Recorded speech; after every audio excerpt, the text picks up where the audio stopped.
स्वागत है आप लोगों का हमारे चैनल अगम एजुकेयर पर।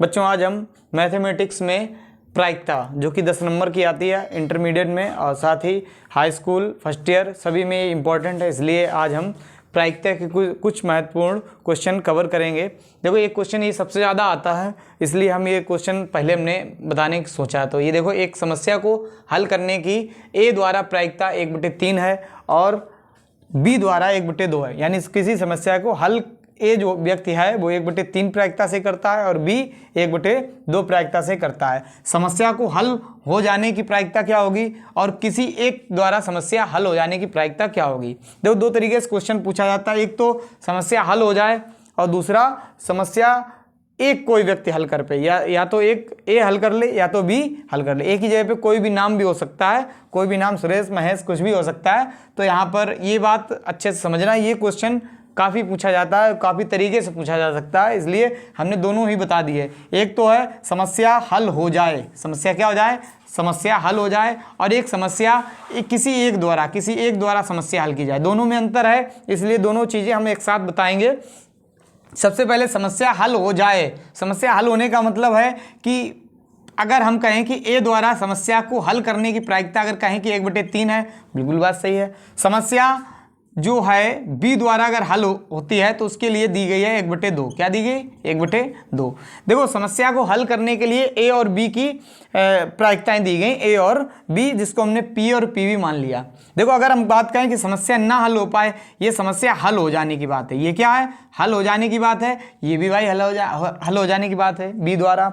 अगर हम कहें कि हल ना हो जाने की बात क्या है, भाई हल ना हो, हल समस्या ना हो, हल ना होने की, तो हम कह सकते हैं पी डैश। इसे क्या कह सकते हैं? P dash. और बताया था कि समस्या दी जाए और समस्या ना पूछी जाए तो वन से घटाना पड़ेगा, प्रायिकता हमें मिल जाएगी। जैसे कोई परसेंटेज दी गई है कि 30% समस्या हल हो जाती है, यानी हल कितनी नहीं हो पाती है, तो 70% नहीं हो पाती।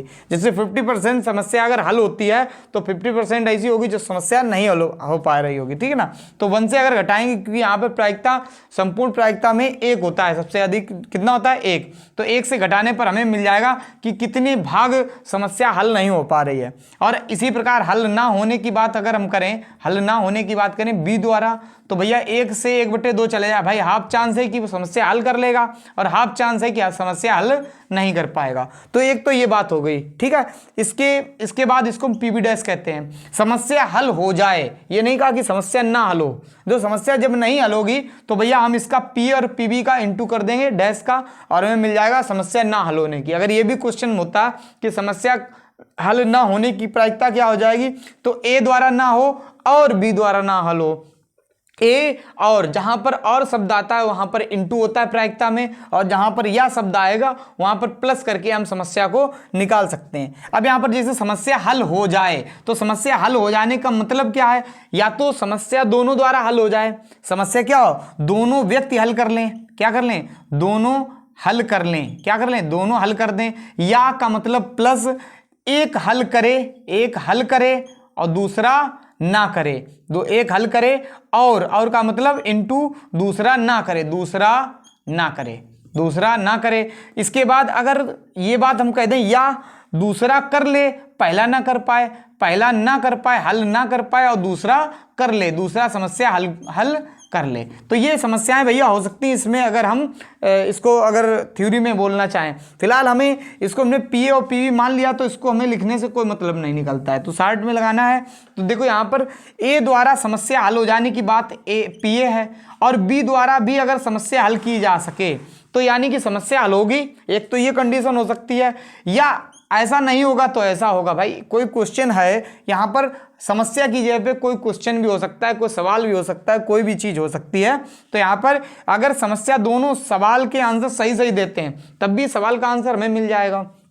या हम कह दें कि ए आंसर दे देता है और बी बाई चांस नहीं दे पाता है, तो भैया समस्या तो हल हो गई ना, ए द्वारा बी द्वारा नहीं हुई, ठीक है। इसके बाद या हम कह सकते हैं कि ए द्वारा समस्या क्या कर दी जाए, ए द्वारा समस्या ना हल की जाए और बी द्वारा कर ली जाए, ठीक है ना। तो ये हमारा आंसर यहां से आएगा, पक्का आएगा। तो ये पी ए कितना है? 1/3। भाई समस्या दोनों हल करें, पहला करे दूसरा ना कर पाए, पहला ना कर पाए दूसरा कर दे, समस्या इस कंडीशन में हमें हल ही ये, ठीक है। तो यहाँ पर कितना हो जाएगा, 1/3 हो जाएगा और 1/2 हो जाएगा और यहाँ पर 1/3 हो जाएगा और पीवी डैश हमारा 1/2 ही है और प्लस करेंगे, या का मतलब प्लस, या तो ये करे या तो ये करे या तो ये कंडीशन हो, तो इस कंडीशन में हमें समस्या हल ही मिलेगी। तो पी डैश कितना है, 2/3 है, कितना है बेटा 2/3 है और पीवी कितना है, पीवी हमारा 1/2 है, कितना है 1/2 है। इसको हल करने के बाद हमें आंसर मिलना चाहिए। तो 1/, कितना हो जाएगा 6 और 1/6 और ये 2/6 कर दो, 2 से 2 मत काटो क्योंकि हर समान रहेगा, ज़्यादा अच्छा रहेगा हल करने में। 2, 3 और 1 4/6 हो जाएगा, जिसको हम कह सकते हैं 2/3। ये आंसर हमारा आ गया। एक तो ये तरीका है इसका निकालने का, इसका ही सेकंड तरीका और हम बताते हैं। अगर हम क्या करें, क्योंकि हम 1 से घटाने पर जो समस्या नहीं होती उस समस्या को हम निकाल सकते हैं। जैसे अगर हम कह दें 1 माइनस ए और बी द्वारा समस्या ना हल हो, समस्या ना हल हो। भाई हल नहीं होने की नहीं पूछी गई, लेकिन अगर 1 से घटाएंगे तो समस्या हल हो जाने की आराम से निकल आएगी। तो 1 माइनस क्या कर देंगे, ए द्वारा बी द्वारा समस्या ना हल हो। ना वाली बात यहां पर लिखी है P A dash into P B dash, क्या इतना ही आंसर आता है, तो ये हम चेक करेंगे। P A dash into P B dash, यहां पर 1 माइनस पी ए डैश कितना बेटा 2/3 है, कितना है 2/3 है और पी बी डैश हमारा 1/2 है। अगर हम इसको इससे काट लेते हैं तो 1 माइनस 1/3 आ जाएगा और इसको हल करने पर हमें 3 और 3 बन जाए 3 और 1 घटेगा तो 2/3 आंसर मिल जाएगा। ठीक है, बस यही बात थोड़ी बड़ी थी और इसको ही हमें सीखना था। इसी प्रकार अगर समस्याएं 3 दे दी जाए, मतलब ए द्वारा, बी द्वारा और एक सी द्वारा, तो ये चीज़ जो है बहुत ही बड़ी हो जाएगी। इसलिए ये तरीका हमें आना चाहिए। क्या कराना चाहिए, P A dash, P B dash और क्या हो जाएगा पी सी डैश। लेकिन अगर इसका करेंगे तो ये बहुत बड़ा हो जाएगा, क्योंकि एक बार हमें करना पड़ेगा P A, P B, P C, फिर इसके बाद ए द्वारा होगा, बी और सी द्वारा नहीं होगा, फिर बी द्वारा होगा, ए और सी द्वारा नहीं होगा, सी द्वारा होगी समस्या हल, ए और बी द्वारा नहीं होगी। तो ऐसे करके हम फिर 2-2 करके चलेंगे तो काफी लगभग 7 कंडीशन बनेगी। कितनी बनेगी, 7 कंडीशन बनेगी। ऐसे 1 2 3 बनी है, उसमें कितनी बनेगी 7 कंडीशन बनेगी, जो कि लिखना बहुत ही बड़ा हो जाएगा। ये इसलिए ये तरीका आप पता होना चाहिए। दोनों ही तरीके हमने बता दिए। एक साथ ही एक क्वेश्चन और है बेटा, यहां पर किसी एक से समस्या हल हो जाए, किसी एक से, तो भाई इसमें सेकंड तरीका हमारा क्या होना चाहिए, सिंपल है, एक द्वारा हो। अब मतलब यहां पर हमने बताया एक से हो, दूसरे से ना हो, दूसरे से हो, पहले से ना हो। ठीक है, तो यहां पर एक से हो जाए, यानी ए से हो जाए तो बी से ना हो, क्योंकि ये कंडीशन दी गई कि सिर्फ एक से ही समस्या हल हो, बी से ना हो। और या एक तो ये हो गई, या ए द्वारा समस्या ना हल हो और बी द्वारा हो जाए, क्या हो जाए, बी द्वारा हो जाए। पी ए कितना बेटा 1/3 है, तो ये अगला सवाल है 1/3 है। पी बी डैश कितना है हमारा 1/2 है।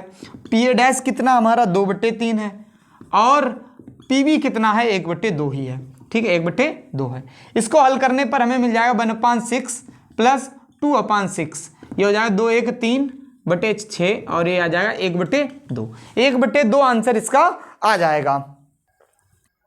अगला क्वेश्चन देखते हैं। एक थैले में 10 आम रखे हैं जिसमें 4 सड़ गए। यदि थैले में 2 आम निकाले जाते हैं, कितने निकाले जाते हैं, 2 आम है, कितने 10 आम जिसमें से 4 सड़ गए यानी 4 खराब हैं, 2 आम निकाले जाते हैं। इसकी क्या प्रायिकता होगी कि दोनों आम अच्छे हैं, दोनों आम अच्छे हैं। सबसे पहली बात करते हैं, कुल आम कितने हैं, कुल आम हमारे पास कितने हैं 10 आम हैं, जिसमें से 4 खराब हैं। कैसे हैं, खराब आम कितने होंगे, या सड़े आम कह सकते हैं, सड़े आम कितने हैं 4 हैं। तो अच्छे वाले हमने चुनने हैं, तो अच्छे आम कितने बचेंगे, अच्छे आम कितने बचेंगे, 10 से 4 घटाने पर जो बचे हुए आम हैं वो 6 आम ऐसे हैं जो अच्छे हैं। ठीक है, 2 आम निकाले जाते हैं। अगर हम कह सकते हैं, अगर हम कह दें कि 2 आम एक साथ निकाले जाते हैं तो आंसर अलग होगा, क्योंकि पहला जो आम निकाला जाएगा, माना पहला आम हमने निकाला, पहला अच्छा आम निकालने की प्रायिकता, अच्छा आम निकालने की प्रायिकता,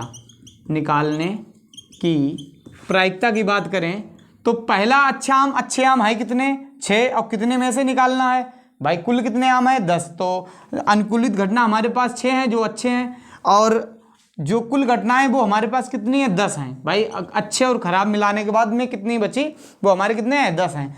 तो यहाँ पर पहला अच्छा आम अगर हमने निकाल लिया, फिर इसके बाद अगर हम कह दें यहाँ पर एक साथ 2 आम निकालें, यहाँ पर फिलहाल हमने लिखा है कितना, 2 आम निकाले जाते हैं और ये बिना प्रतिस्थापित किए निकाले जा रहे हैं या एक साथ निकाले जा रहे हैं। अगर मान लिया ये एक साथ निकाले, यहाँ पर प्रतिस्थापित नहीं लिखा है तो इसका मतलब एक साथ ही दोनों आम निकाले जा रहे हैं। अब दोनों आम निकालेंगे तो दूसरा आम भी हम इसके साथ ही निकालेंगे। एक साथ हाथ डाला और डालने के बाद में 2 आम निकाल लिए, और जैसे हमने दूसरा आम निकाला, मतलब पहला और दूसरा एक साथ निकाला, तो दूसरा अच्छा आम भी निकालने की प्रायिकता हमारी 6/10 ही आ जाएगी। कितनी आ जाएगी, 6/10 ही आंसर हमारा आएगा, क्योंकि 6 हमारे पास अच्छे आम है, कुल घटनाएं कितनी है, 10 हैं। तो कितना हो जाएगा, 6/10 गुणे, भाई दोनों ही तरीके के आंसर हम बता दे रहे हैं। यहाँ पर 36 कितना हो जाएगा, 100 हो जाएगा, और 36/100 का मतलब 18/50 कह सकते हो या 9/25 कह सकते हो।